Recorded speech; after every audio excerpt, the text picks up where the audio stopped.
Yo, what's up guys? Welcome back to the shop. This week's video, we're continuing with the project that we've been working on.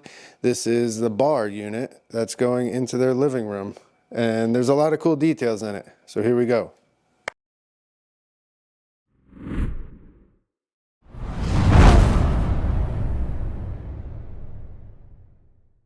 All right, so besides the kitchen on this project, we have a bar unit, we have a little cookbook cabinet, we're calling it. We have the laundry room, and we have that big hallway locker, all which you guys have kind of already seen. There are some more things in the kitchen. The last part of this project after this is the island. We've got 2 weeks left to do it, but stoked to get this thing wrapped up this week. There's a lot of cool details in this. Like I mentioned, we've got applied molding on this door down here. We've got some integrated pulls. We've got doors up here that are going to be getting some copper material that we're waiting to come in, which is why the inside of this is pre-finished. If we were doing glass or something like that, the interior of that box would be oak. And then in this cabinet, we've got stone shelves going in these dados, and then in these vertical dados are some integrated lighting. So lots of cool stuff on this thing. Let's get into it. All right, so we're gonna start this one out with setting up this new cutter head that I just got so we can make some molding on the shaper for one of the doors on this cabinet. So the nice thing about these cutter heads is you can get custom knives made, and yeah, possibilities are kind of endless. You can make moldings, get custom cutters for door profiles, all kinds of stuff. And so yeah, I finally bought one and I'm pretty stoked about it. And I had a custom cutter made for these moldings so that we can make our own. And so I went and milled up some pieces, and then we will run them on the shaper. Now, this applied molding is, this cabinet's going in the living room where there's existing paint grade cabinets, and this molding is matching those. This isn't really like a crazy hard molding to find or anything, but I wasn't able to get it in white oak, so I got the knives so we can make it ourselves. So we'll go to the shaper and set this thing up. And the nice thing about that cutter head is it actually can hold up to 4 knives. And so you could put like 2 different kind of knives for making certain moldings and stuff like that and be able to do it in one cut, which is pretty cool. So I'm setting this up, and I'm setting the outfeed fence flush to the deepest part of my cut. And so think of this as like a joiner, and then my infeed fence will be back a little bit. So we're removing a little bit of material, and then it'll be flush with the outfeed fence. So we remove a little bit. And like I said, think of it basically like a joiner on its side. And that's how we get it set up. Then I could dial in the power feeder. Power feeder's always angled in a little bit to the outfeed fence, so it's always pushing the piece against the fence. And then I'll set the height. I set my wheels like an 1/8 inch below my workpiece, so that way it gives good even pressure, and the piece rides through nicely. And then before you fire the shaper up, always make sure everything is locked down and tight and good to go. You don't want anything loose when you fire this thing up and start to run parts through it. So for each piece that I milled up, I'm getting 2 pieces out of it. Such a small molding, you're going to have to run wider stock and then take it to the table saw and rip it down. It wouldn't be wise to try and run one tiny little piece right to size. That would just be pretty sketchy. So we run it and we rip it, and then we've got our pieces of molding. Always kind of fun to do this sort of stuff. Nice little change from just the same old kind of boring stuff. And then the back side of this molding does get a little rabbet, so it sits over our shaker door profile. You'll see what I mean when we go to miter these together.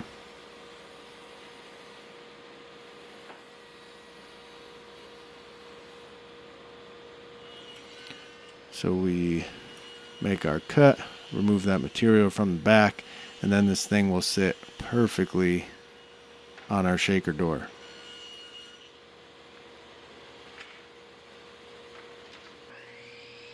Then over to the miter saw to cut some miters. The shop right now is packed and messy and stuff everywhere. All my carts are taken up. Obviously, I'm literally using a garbage can here to work on. But we're just getting these things fit in there. Nice. This is the only door on this whole project that we have that's like this.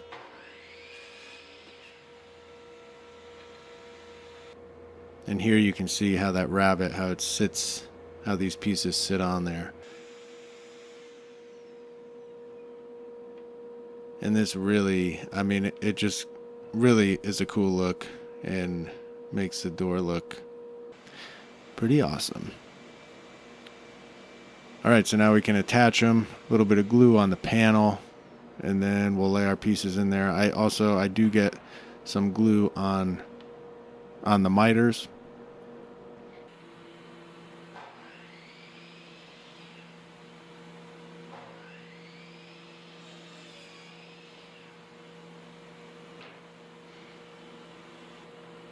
Thing was fitting nice. It's been a while since I made moldings like this on the shaper, to be honest. So we just pin nail everything into place. But the shop that I kind of learned all this at, making moldings and stuff on the shaper, was something that we did often. And so kind of learning all the things that I did on the shaper was awesome. And kind of, it just opens the possibilities up of different things you can do. So just grateful to have learned all that I did at that shop years ago. And so that was the cabinet, sink cabinet.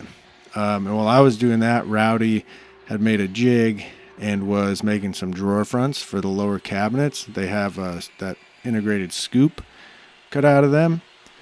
And so the way we did it, because he didn't want to just take a router with the template and route those radiuses out, we really didn't want to get any tear out. So we made those cuts on the drill press and then bandsaw them out pretty close and then flush routed them to the template. So really he's only flush trimming that bottom flat spot. And these came out really good. And then we added a little chamfer to the back side, just so your fingers, when you stick them in there to grab that drawer front, you have a little something to grab onto. Off to the table saw for me to break down some plywood for upper cabinets.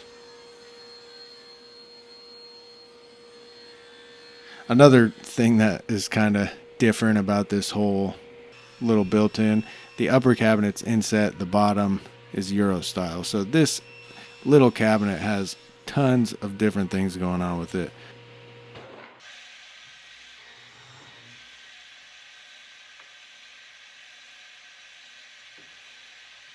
Got all our shelf pin holes punched. Just got some new bits for this thing. I had the same set of bits in there since I've had this thing. So 6.5 years, something like that. And I never changed them. So I got a new set and got the other set sharpened. And the new set is cutting very nice. And then we'll just blow through this. You guys have seen me put boxes together way too many times. And that's the countersink bit. I like to use those tapered countersinks. They work really well, especially in plywood. All right, so that pre-finished box I just put together was for the cabinet with the doors that are getting the copper panels. And then these cabinets here are the open cabinet that is getting these stone shelves. So what I'm doing is attaching, I need to cut the dados in it. So I'm attaching the face frame styles. One of them is an outside style, the other one's a center style. So they line up on my plywood parts a little different, but I'm attaching them so I can cut the dados with the face frame on it so that everything lines up perfectly. Again, the Lamello, the Zeta P2, is the best way to attach face frames, in my opinion. And it obviously worked out awesome for this because I could attach these, cut the dados, then take them back off to put my face frame together.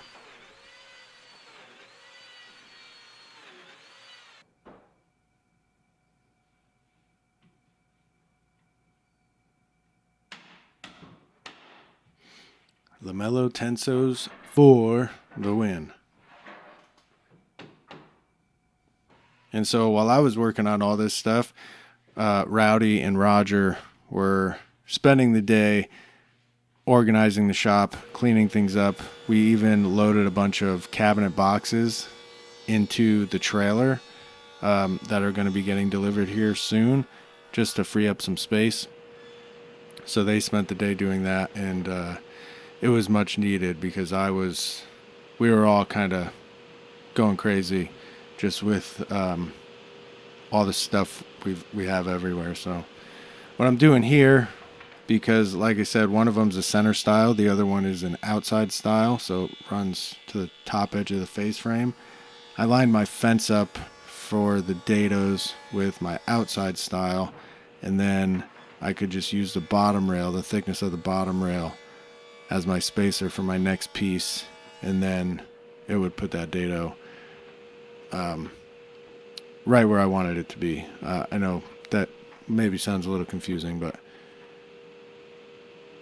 it does make sense. There is a method to the madness.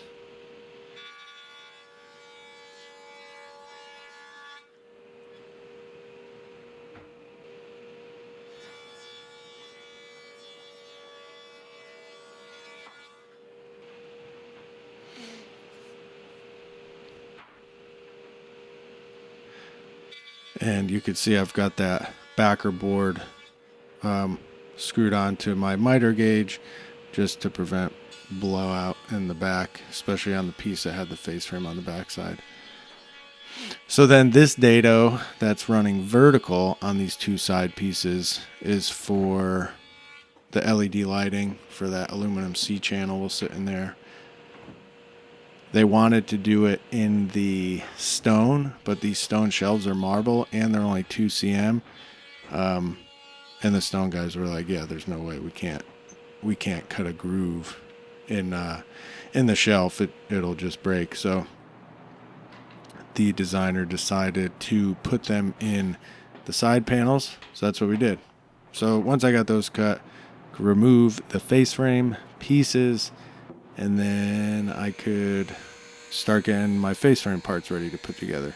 So I had to cut some miters on my stiles to attach to the end panels.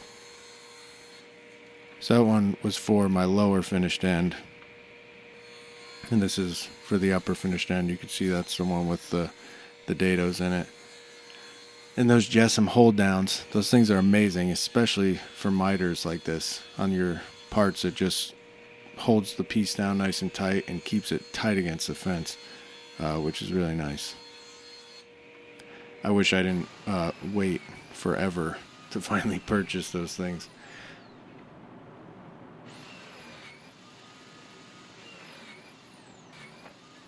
And then just some pocket holes for the face frame joinery.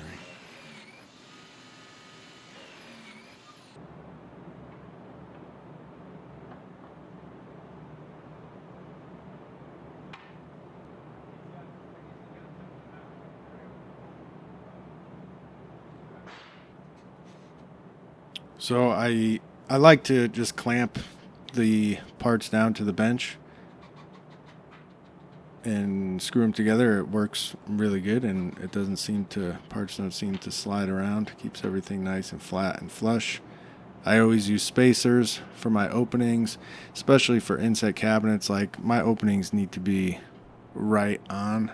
Um, so yeah, just cut some spacers and use that. And then my parts are perfectly spaced and even, and my face frames will be, or my doors will fit in there just the way that I want them to. And you see I got the little container of wax there, especially in like oak parts.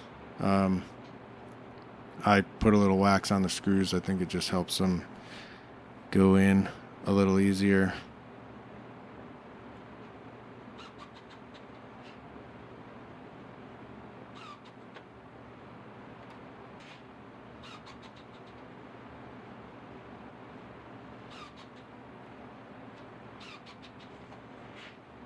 And so this project, like I mentioned earlier, we've got 2 weeks left to deliver everything. Basically, we have a bunch of finishing to do, and we have the island to do. So I hit everything with the sander, and then that thing is, it's called the Restorer. I got it from Rockler, and you can put sanding pads on it. I have a wire brush wheel on it, and we're just wire brushing these, all the parts, all the oak stuff a little bit. It's digging the grain out a little and adding a little bit of texture to it. We're not going too crazy with it. Designer just wants a little bit of brushing just to add that little bit of texture. And we did a bunch of samples, like wire brushing first and then sanding, or sanding and then wire brushing. And we found that it was best to sand it and then hit it with the wire brush, and then it's ready to go. All right, now our face frame was ready to go on the cabinet. Throw it on there, mark some lamellos, and then we'll snap that thing on. And if you notice on the pre-finished box, if you can see when I get out of the way, on the top, on the left, there's a piece of plywood on the top. So I made my box 3/4 inches smaller so that it sits inside the cabinet, and then added a piece to the top, which will attach to the face frame. And that way, it just, that 3/4 piece that's hanging down acts as my doorstop.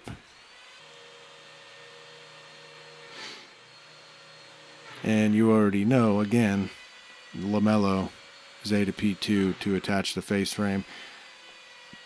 If you didn't have a lamello Zeta P2, lamello Classic X with regular biscuits and clamps work just as good. If I was going to do it with regular biscuits, I would just attach the backs after. So I'd have these cabinets just on some plywood standoffs, and then I could put clamps like through the cabinet, especially on those center partitions, and clamp everything down.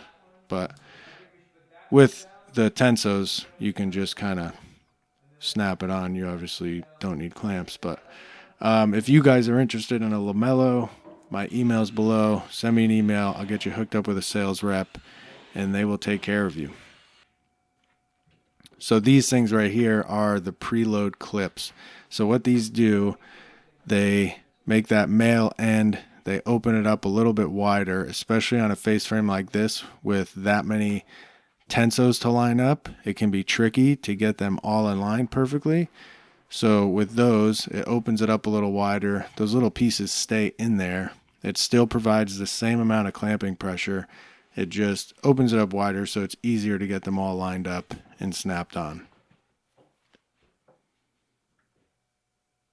And I have kind of just started using them, and really it does make it a heck of a lot easier. And this part is always satisfying, just getting everything locked down.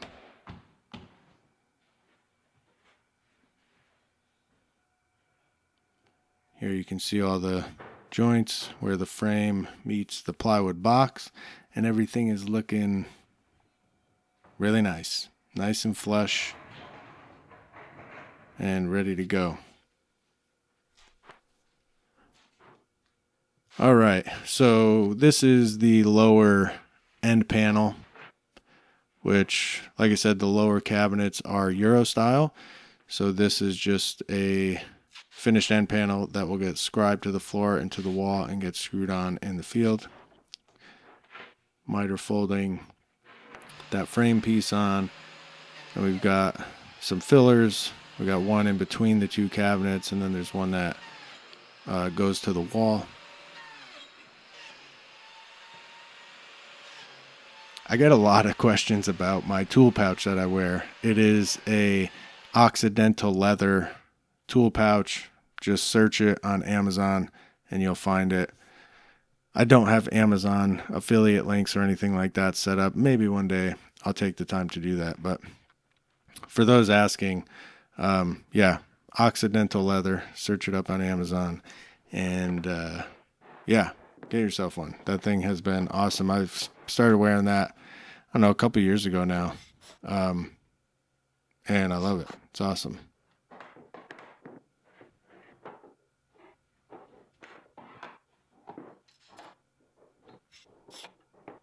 And so here, obviously, I'm using Lamello Classic X, just regular biscuits and clamping up. So here's the lower finished end. I do add another piece to the inside. That way I have something to screw from the inside of the box and attach to. And so the cool thing about the Lamello Zeta P2, if you have that, you can cut regular biscuits in it as well. You can take the cutter out and use it as a regular biscuit joiner also. I have both just because I use both so much that it would be kind of annoying to swap cutters out all the time. But if you wouldn't be doing that often, it might be worth it to get the Zeta P2 and then know that you can use it as a regular biscuit joiner as well. So here, wire brushing the face frame. Tried to get a close-up so you could see the texture. Just kind of hard to get in there and see it really well on camera. I think once we get finish on everything, you guys will be able to, you'll be able to see it a little better. We are doing, all this stuff is getting finished with Rubio. This will be the biggest project I've finished with Rubio. Designer does not want a film finish. She's really looking to go like with as a natural look as possible. So Rubio was kind of the best we could do. So we've got our work cut out for us over the next couple of weeks, finishing all this. And then this is the back side. I'm filling in a 1/4 inch piece there between my finished end and my cabinet. All my face frame parts are 1 3/4 on this job. So that's why we ended up with a 1/4 inch space there. So I just fill it in with some glue, some 1/4 inch MDF. And I did the same thing for that space between the two cabinets as well. Just glued a piece in.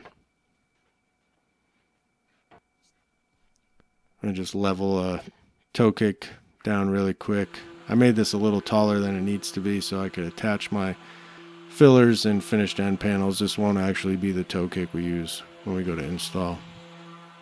This is all just for you guys because I wouldn't totally put this all together. It was really just for the video. I would have kept everything off so we could finish. We're waiting for the Rubio to come in on Monday, so. But yeah, get the fillers screwed on and attached. That drawer bank there, the guy is we're gonna do some cool dividers inside the drawers. He has some wine bottles and stuff that he wants to like lay down inside the drawers.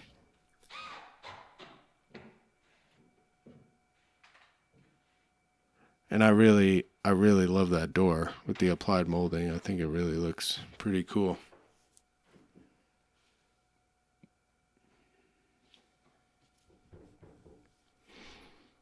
We could attach the end panel. I will put a spacer in the back that goes in between the cabinet and the back of the end panel so that thing's not flapping in the breeze. And then this cabinet, for this, I just kind of set it on top of these cabinets. This cabinet will be hung on the wall, and there will be an oak cabinet bottom that goes on this, and there will be that same lighting strip that goes in there as well.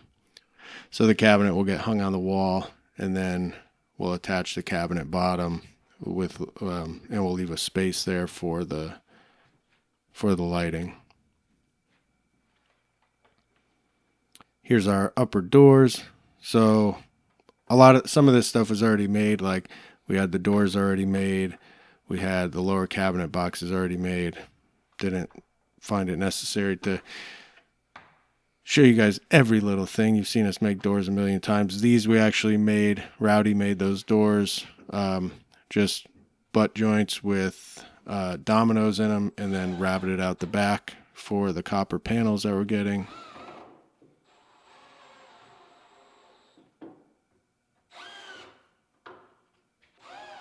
Get the doors screwed on.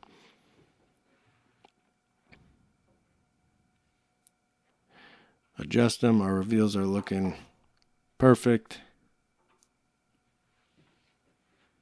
And there's no crown or anything at the top of this. The ceilings in this room are really high, so this thing just kind of stops. It's not going to the ceiling or anything like that. And there's the drawers. That lower drawer I still need to route out. The scoop goes into the drawer box, so we'll just flush up the drawer box with the scoop. And then the top, we're going to notch out the top of the plywood of the actual box. You'll see what I mean here in a minute when that goes on, because your fingers will hit that plywood, obviously. So we'll route out a groove, fill it with oak, and that way your fingers can get in there and grab it. But I'm stoked with this cabinet. I think it looks really cool. Let me know what you guys think in the comments. And that's it.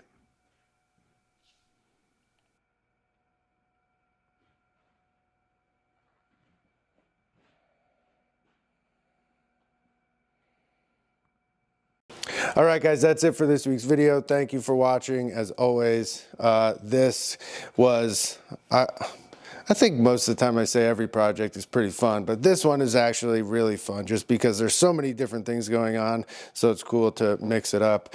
Again, I'm working for a designer on this project, so my input doesn't matter really. So she's designing, I'm just building what she's designing. A lot of times when I work with homeowners directly, I will have some design input and stuff like that, but jobs like this, designer designs it, I build it, that's it. So that's where all this different stuff came from. It didn't come from me.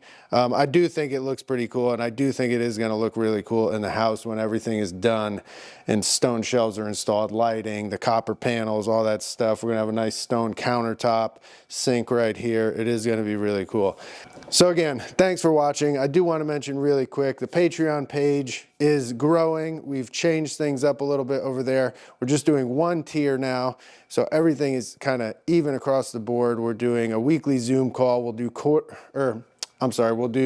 doing a weekly YouTube live, and then we're doing a quarterly Zoom call, just trying to build community over there, and it's other guys kind of doing the same stuff and all different levels. So it's cool. We've got a group chat going, and it's fun just to like talk with other people who are doing the same type of thing or trying to get into this thing and bounce ideas off each other and stuff like that. So if you want to join the Patreon and become a patron, great way to support the channel as well.